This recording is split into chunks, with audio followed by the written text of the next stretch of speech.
Eneyo program Mami Eyakolamu nga tutunuulira olugendo lw'omukyala ali mu bulamu obweyagaza ng'atunyumiza okuva wa gye yatandikira mpaka kati wano w'atuuse. Bw'oba oyagala okuba nga ye tuula okkalire. Mami Eyakolamu ku Delta TV tukole. Nkwana tulaba ku Delta TV niyo programu yaffe eya Mami Eyakolamu ng'era munnange Saturday ewedde twatandika olugendo lw'omukyala Lisa Lutalo ng'atubuulira munnange kuva wa gye yatandikira mpaka kati wano wakoze ki watuuse. Naye nga njala okugamba nti amanya gange nze Sharita mazima wanvu mukyala kaweesa era nga munaye tuli mu kweyongerayo n'olugendo lwe twerabira kubeera ng'oleeta omwana wo ku Sharita School of Beauty wa Kisulo wadde ebifo weebiri asobola okubeera ng'asoma ebyenviiri tutandikira ku mitwalo 10 n'okweyongerayo. Omwami ng'atandika ebya media mukwano akoledde nnyo mu bya media era is an expert in media 360 media focal creative tulina ngeri gye tukiyita tulina 360 media agency kuva ku creative commercial printing advertising PR management. Yes. Naye nga yaba yabirimu era nga abitegeera nga alina obwenjigiriza kati naŋŋamba engeri gye nali administrator yali nvuddeyo gye nali nkolera nga nfunye bebi owokubiri ye bebi ani Christian negota boy nga nfunye bebi owokubiri era as usual wagenda ku maternity kiba kizibu okuddayo jukira already nga mutandise n'essomero. Yes. Ate omwana oyo yayita mu bingi nga nakamuzaala because yali mu nursery for 5 days. It was so scary. Nali mmanyi tajja kimekinga. Yali tatuuse kiki? Yali era nga for our sections, especially emergency sections, bagamba obayamira.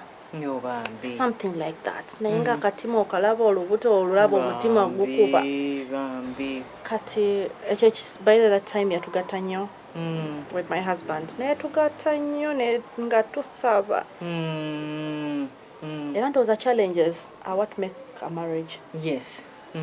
Atafunye challenges those I don't know but challenges make the marriage stronger.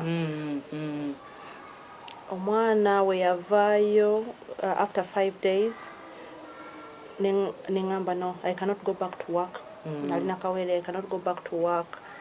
Era mukama omwana wange. Yes. Kandabirira omwana wange. Mukama wange nakubira essimu nangamba bambi komawo. Onakomawo ne mwanja kudda. Nate myezi 3 ejatuuka. Namba komawo. Namba no I'm sorry. I will not be able to come back. Nangamba I'll double your salary. Ngamba neyanziza naye I will not be able. Yangamba I will triple it. Bambi. Come back. Kubanga wali okola bulungi emirimu. Ngamba nsaba kaseera ne lowoozeeko katono. Ng'omwana ono kye yayitamu. Ng'olina omubeererawo. Alina omubeererawo. Bwe namala okirowoozaako ne mugamba no kati nsobola okukola from outside as a consultant. Oba olina kye weetaaga oba nina okusomesa kino oba kino. Era up to now we are very close. We are family friends. Yamala n'akitegeera ne mukyala we. Bama ne bakitegeera ne bagamba no it's fine. Awo kati omwana we yakulaakulamu omwami n'agamba you have skills in administration. Come and manage this company. You know mukama takuwa byonna. You might be the CEO. Naye nga in administration you need help. Oba mu finance you need help. Tosaana kubeera buli kimu. Tosaana kubeera headmaster. Nga gwagabwa n'obuugi. Kituufu. Era kusomera waliwo professionals abakolayo. Yeah. But I go there and check almost 3 times in a week. Bamba kiberako. Abana bamanyi by their names, but I had to go and work with my husband. Yes. Ne mukola mpaka kati. Ne tukola. Kati ne bridal shop nayo tujiguddewo twakajigulawo. You know wherever you see an opportunity, use it. Yes. Kati kuva twayingira COVID, abantu emikolo bagikola every day, making affordable. So you always look for a problem and find a solution. Yes, Yeah. kituufu nnyo. Nyine ngamba zino gowns kati tuketeekewo gowns. Yes. Kati ne muleeta gowns. Ani agibeeramu yo? Era waliyo omukyala akolawo. Tweta gowns. We twateekamu gowns immediately. I think the next weekend the gowns had started business ngetandise okukola. Oh, okay. Era nze kyenkubiriza abakyala totya business. Ate lekera okubalabala nnyo nti ate kano nfunako meka kasita oba ng'oyitawo ezizo kasa ziba zikomyewo. That is okay. That is fine. Yes. I don't use a calculator in these businesses. Saagalira ddala kukola ne calculator. Kubanga oba otandika ogamba kireka sifuna kireka biki. Tofuna. Yes. And where ekirala kyenjagala okubiriza still abakyala oba people in business, where there is credit, access it.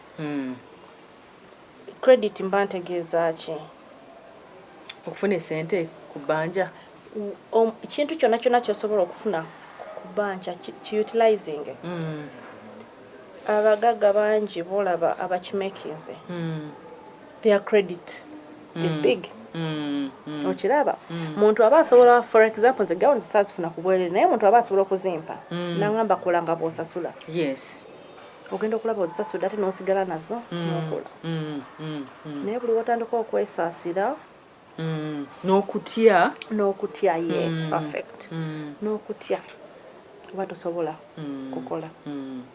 Yes. And where tuyiga okwegomba, bagamba okwegomba oli nno yeegomba. Okwegomba kintu kirungi nnyo. Kasita ofunamu ekyokuyiga ekirungi. Yes. Notakozesa kwegomba ate kuwalana buwalana. Wali okuwalana n'okwegomba.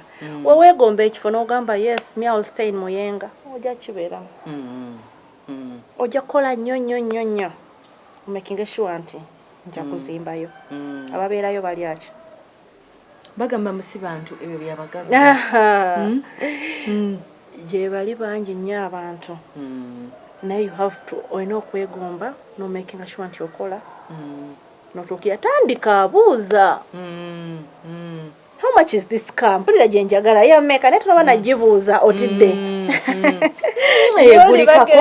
Joli bagenda kubuuza. Bagenda kusaba ssente okubuuza. Munange olumu nagendako awo okukiya. Awo mwami nga ngambe genda olonde emmotoka. Alaba okoze. Yalaba nga nkoze nnyo ate nga nina ngalaba bambi I was a good wife, I think. You have 3 kids. Nafuna ekilasbo naga go and look for a car. Just make sure. Ekyokusatu. Nina ekyokusatu. Olina okwongerayo. Nangamba genda olonde emmotoka. Kasata exceeding this amount of money. Genda. Munange nga ngenda kukia. Ngenda ne sister wange. Monday nga sikola because I rarely don't work. Bulikana kumbankola. No mwami wange tamisinga. At least no mbandwa denze solo kumisinga. Na yeye mu mwaka yinza obutakola mirundi ng'esatu. Nga weekend ozijjeko. Nengenda kukia. Nyambabuza ye motoka ya sente meka. Wala muzeriwa. Aina kia I think 20. Nayagala nga nyezo kia. Nzagala nnyo. Kati nga nze ngamba era waba ngambye ngende nonde ngenda kulonda kwezo. Ngenda kulonda ku Kia naye nga yeta yagala Kia yagala Mercedes. Ngamba get a Mercedes nga no let me go to Kia. Natuka ku Kia. Nembagamba ye motoka ya sente meka. Marketing manager. Nagamba you know what? Do you really want a car? Can you afford this cars? Nga yakuyisaamu amaaso. Bintu bulijjo tubadde tumanyi nti no babizanya. Yes. Bakikubuuza. Recently, about 2 years back. Nangamba ndozanga alaba I don't know if it was the age. Aba yapima bupimi muntu nti. Nagamba I think you're price hunters. Nanga what is the meaning of price hunter? Nagamba you've not come to buy. I know. My sister nagamba manyili sa tutambule mpola tufulume kasita sente zote zikubonyabonya. Nagamba kandabe manager sijja kufuluma like this. Tojja semba nacho. Sincerely yali akuyisizaamu nnyo amaaso. Yes, they called me a price hunter. Emotoka Emotoka ziri, yes, the bay, but people can afford those cars. How much was it? Yali America? Actually, it was even below the money that I wanted to buy. It was about 85 million, I think, around there. Then the budget yange nalingi mangi bali bampadde. Nenjogera ne manager ne mukama jakulaba manager nakambuwala nnyo. Ne balaba ate omukyala azze nga muwombeefu yenna akyuse ngamba njagala kulaba manager. Nomboza manager, how do you weigh your clients? Nti basobola ku affordinga ne batasobola ku affordinga. Manager nangamba no, manager ali muntu mulungi. He's a light skinned guy ali awatula kukia. Mba no nedda tusonyiwe naye emotoka kijobadde oyagala. Ne bagamba bamundage emotoka zonna. Nondeko gye njagala. Yes. Nakamba kati tulina yeno ye manager nantwalayo nantwaga era nakulira price ya buli emu. Nambulira price ya buli emu. Naye kati we nalaba sister wange nagamba tugenda kwekuba endobo. Omwami waba agambye twala kiri ekya sente ziri. If all these cars are in this price range, let's go and get the other one. Ate kirala ona akunyomye. Kati gendo gigule okomewo. Nkitegeera. Era nengenda. Nengula bangulira a blue tape last year. Na Mercedes Benz blue tape. Nenkoma wa manager. Nenga mpitira kwoli omwami yali agamba. Alabenga nsasula. Yali agamba ma price hunter. Byonna babikola ku lunaku lwe bawaddeyo olunaku olulala. No. I went, it took me like a week to get another one. Yeah. Nefuna endala nimbagamba kati kebereyo number plate olabe erinnya lirikwani otegeere nti temugobanga ba customer. I know. So, yeah. Ekyo kiruma. Kati nemuno onyoma omuntu ate kati kikusurprisinga ate oyo wa marketing osanga bada afuna ku commission. Yes. Omanyi commission zezo sente zeyandifunye. Okitegedde. Nibabeera afuna 10% era abeera afunye. Yes.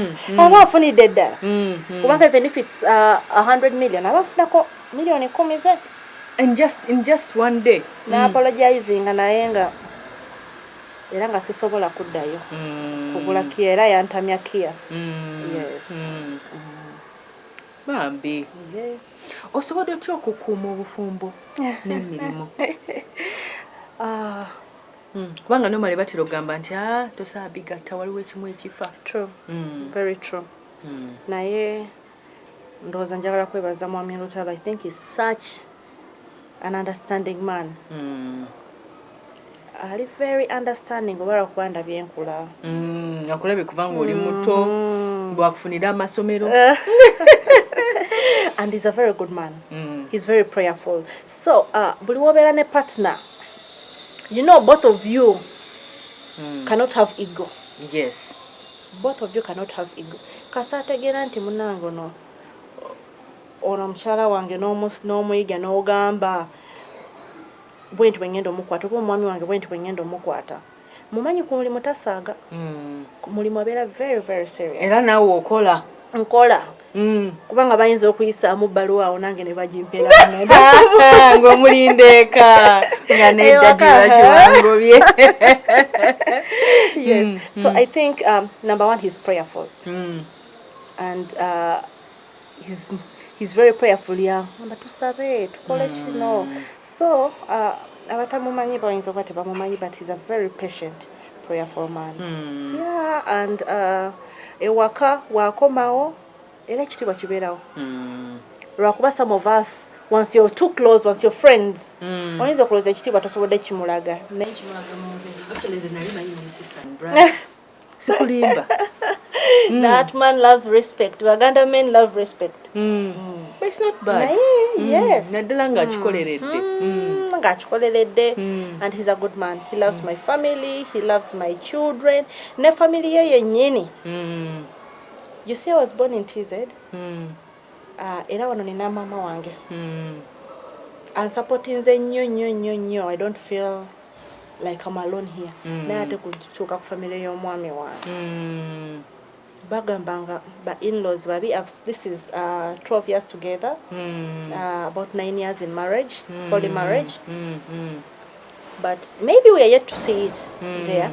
But so far, engeri gye bantreating nze from my mothers-in-laws.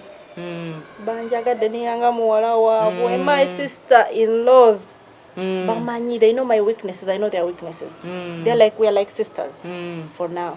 So kituyambe nnyo okukuma the marriage. Wabeerawo akabasumbuye nga bayingirawo nga babayamba. Yeah, obutusumbwa bubeerawo. Era nga marriage yonna is never perfect. But you look at the good. If the good outweigh the bad, you go with that. Wanga ate naawe tobeera mwangu nnyo oyinza okulowooza gwali perfect. But you're not perfect. Kituufu. Abaana obudde bw'abaana obujjawa. Kubanga bamami bano abakolamu abaana nga babeerabira. Obudde bw'abaana naddala olw'eggulo when I come from work, of course oba tolina bikusumbuwa. Waliwo obeera ng'olina ebikusumbuwa ng'oyagala kweggalira bweggalize mu kisenge. Work is disturbing. Having 3 businesses is not easy. Naye weekend I maximize. Nategeera nti nazaala abaana bange mangu. Ebirala nenjiga nti ngenda obyesalako. It is okay for you to say no. I will not be able to attend this party. Remember, most of your age mates bakyalina bakyagala okucakala mwenda jangu tugende naye waliwo kano. It is okay for you to say no. Kubanga osanga wiki namba sibadde n'abaana nkomyewo late. Saturday taata waabwe akimanyi it is a family day. Abaana balina okufulumako. Afadhali n'omutambula ku kyalo. If not that, mubuuza ku banneighbor. Abaana balina okufulumako Saturday era okucakala oba olina okuba omwami oba wamugambye nga 1 month in advance simba akugaana naye watoka gagondera mwana mwala oweri ow'emyaka giri ogagondera ngagondera. Era kizibu nnyo okugamba togenda naye waba akugambye togenda abeera n'ensonga ye. Naye waliyo ennaku ze twateekawo nga zo za family. Saturday kizibu nnyo okufuluma ate tuba tufulumye ffenna. Olw'eggulo if we are to go out, I go out with my husband. We work hard but we play harder. Kituufu. Okucakala era tucakala but it's okay to say no nti nkoye. Sunday church. Era tugenda Kisugu Church of Uganda. It is very good. Abaana okulaba at least balabe ekyo balironda kye banaakola nga bakoze. Bamanye nti Katonda tebalina kumwerabira. Yes. Sunday church. It is rare for us to move on a Sunday. It is usually home or a picnic like a beach, but it's home. Friday it is okay. You can do what you want to do. Na ye is a nako ebiri. We also have our personal days as a couple. Yes. Like Thursday, that is usually our day. Thursday, Tuesday, yes. Those are our days. Era muno akugamba tugende wano toyina gana. Nebiba bikubowa. Yes. But you can't get bored around my husband. Yes. Muntu musanyufu. Musanyufu wabanga si bya mirimu mulimu abeera serious. Anything outside is a very jolly man. Omukyala akulaba enzo okuferi n'agamba at least ono omukyala ye yayinako support y'omwami naye ye ng'alisinga ayinza kikola atya okubeerawo. Munange support y'omwami yaliwo naye twali twepushinga babiri naye kati omukyala andaba nze siri mukyala nti ntuddawo mpeebwa buweebu. There's a risks that tugambye okukola buli wootuula n'ogamba you're going to wait ogenda tuula olinde omwami aleete kigenda ku affecting in a certain way. Ask me how. Beba n'abakyala be bakubira mu mayumba nga tosobola kuvaayo because of finances. Omwami akimanyi tolina gy'olaga because of finances. Banga yakubeezaawo. Newabanga akuwa covid mwagiraba we yajja waliwo emirimu gye baayimiriza. Kituufu. Naye singa ggwe walina nga katutu weekolera wandibadde osobola okuyimirizaawo famire yo. Ate anytime omwami obimanyi ebyensi anytime bakugamba your man has passed away, your husband has passed away. Katulina okumakinga sure tukola. Nze usually mbagamba nowengenda ku zero. If Lisa today I go to the zero, maybe businesses shut down and they told me kiki kyosobola okukola by tomorrow nja kuba nkola. Ng'ojja kuba okola mulimu ki? Omulimu gwonna nze ngwenyigira mu nkozi emirimu. Abaana bagamba nze ogonze sigukola. Ogonze sigukola. Number 1, abasuubuzi bonna nga nkugambye take use of credit. Omuntu omugamba Sharita, let me have otunda ki kankutundireko teekako ezizo era oba oyawuddeko olina omuwa naye ezize nga totaddemu capital. So many people babuuza, are there jobs zosobola okutandika nga tolina capital? There are many. Era bo babeera bamanyi nti olina kutandisa ssente munayi nandyagadde okola naye siina capital. No. Mirimu ki egyo gy'osobola okutandika nga tolina capital ng'oggyeko guli gw'ogambye ogw'okwawulako? Egyokwawulako waliwo right now people have phones. People have phones and they've earned a lot for your data gwe bakozesa. Mu kifo ky'okubeerako n'ovuma abantu ku Facebook n'ofollowinga stories abaserebu buli omu osobola okukozesa okufuna mu ssente. It is the fastest growing market, digital marketing. Actually, it's not only digital marketing, the digital world. Digital world ekoze nnyo era mu COVID awo weyajja twakolayo program nga bagiyita Soma Online oba wagiwulirako. We are the directors of Soma Online. Because you find a problem and create a solution. By that time children were not going to school. That was a problem. They were the first in Uganda to create Kakalango nakalaba nnyo Soma Online. Kubanga taking advantage of the situation. We built an app nga si Zoom nga bana bagenda kubeera safe nga bagenda kusomera online. Era amasomero mangi ga enrolinga. Bannange leka tugende mu bulango tukyagenda mu maaso n'ekitundu ekyokubiri ate nga kye kisembayo ku story oba ku lugendo lw'omukyala mukyala Lisa Lutalo kwe tukomawo tugenda kubeera ate nga tumaliriza okyali mu kulaba program Mami Eyakolamu wano ku Delta TV tukole. Enayo program Mami Eyakolamu nga tutunuulira olugendo lw'omukyala ali mu bulamu obweyagaza ng'atunyumiza okuva wa gye yatandikira mpaka kati wano watuuse. Bw'oba oyagala okuba nga ye tuula okkalire. Mami Eyakolamu ku Delta TV tukole.